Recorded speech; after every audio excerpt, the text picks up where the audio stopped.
Oh, no, they're in...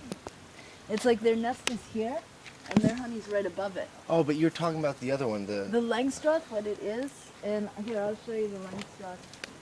So, the cameraman. I don't know if she still has bees in this. Is she? Okay, yeah, there's a family in this. But so like this is their brood, this is their nest. Then they put another box above for them to put the honey in. Oh, so they're directly But adjacent. They're one is on top of the other. But what happens because of the way the frames are, they want the frames to be movable. Ooh, yellow jackets.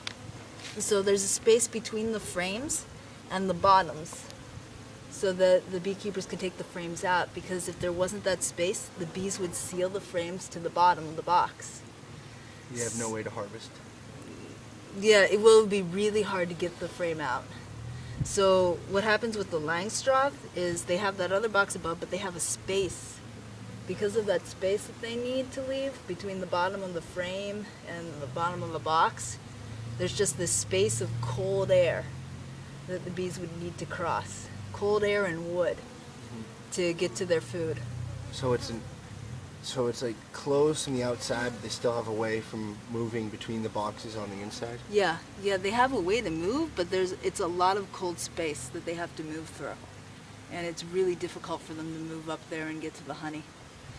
So yeah, what we do is these hives are designed so they have their comb, there's their brood, there's their honey directly above, and they just move along the comb.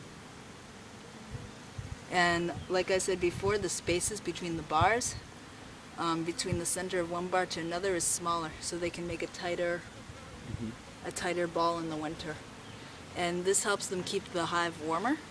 So that would be ideal for colder climates? It will. I mean, they know how to do it. The big thing that it helps with is varroa control. Have you heard of the varroa? Okay, varroa is a mite that, it actually came from Asia, but it got brought over and it's killed a lot of honeybees. It feeds on the larva and then on the bee, and it gives a lot of diseases and it kills a lot of hives.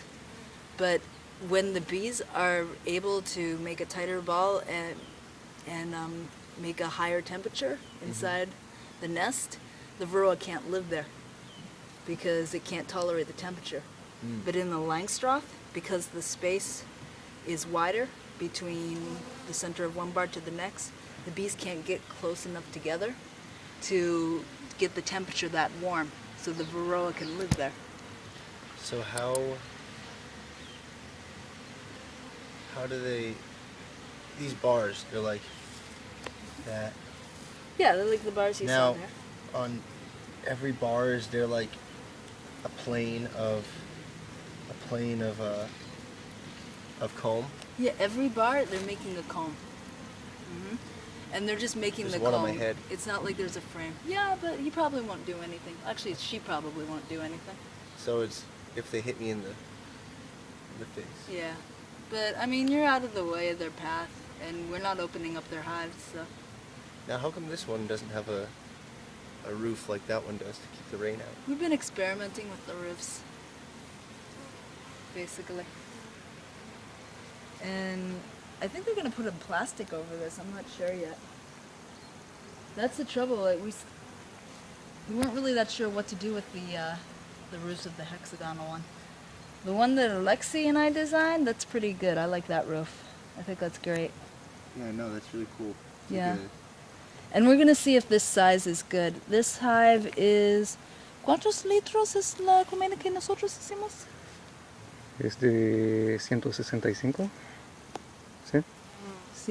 ¿Cómo? 165. Ah, it's 175 liters, the hive with the nice roof. The other ones are bigger. They're closer to, what, 200, ¿cuánto? 280. Yeah, the other ones are like 280 liters. Y hay una de 330, creo. Creo es esa. How does size relate to? Well, bees, what we're trying to figure out is how much space that they need to make the ideal nest. Because the Langstroth, they're too small. The more bees there are, the stronger the population, Yeah. and too they're big able to could be- defend themselves better. And too big could be. Too big, when the space is too big, they don't want to be there almost. Huh. And that was a problem we had. So Oscar Perrone, the Argentinian beekeeper, he made these big hives in Argentina, and he said that the swarms of bees just came. They wanted the space and they came. But we couldn't attract any swarms of bees with the space here because most of the bees they're used to smaller spaces. How do you attract them in the first place? Build it and they will come? Partially. What you want to do, if you can, is put like a piece of bait in, like an old bee comb. An old black bee comb is really good because they like to see that it has favorable conditions for bees. If other bees have lived there before, they'll actually be more attracted to it. So that's what we use for bait. Old comb. Now, why are there yellow jackets? Yellow jackets? Ooh, yellow jackets are a problem here. For bees or for us? Everybody, I think. Now, so towards the end of the summer, the yellow jackets, they're going to be breeding, and they're going to want food. So they're going to start attacking beehives. And that's one reason we want the beehives to be very strong. We want them to have a good population. Because if they have a big population, they're able to defend themselves. Because the yellow jacket population is up and coming, so they can... The yellow jacket population, they can tolerate cold a little bit better than the bees, and they start mating at the end of summer. And so they want more food. Now, how come bees, knowing that they're going to be attacked by these yellow jackets, aren't proactive and try to somehow oust them before? You know what I mean? I guess that's a human way of thinking of it. Yeah, I don't know if the that bees way. think like that. Basically, the bees, it's all about strength in numbers. And making sure that most of their hive is sealed with propolis, comb, things that, so that the yellow jackets don't have a bunch of different ways to enter.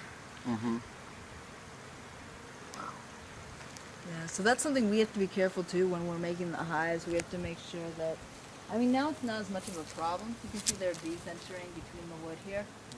But towards the end of summer, we're going to have to be closing off those holes with either wax, beeswax, or adobe. Like what we're using in Foot. Now, if a bee tells you to get out of there and you're wearing a bee mask, how can you know?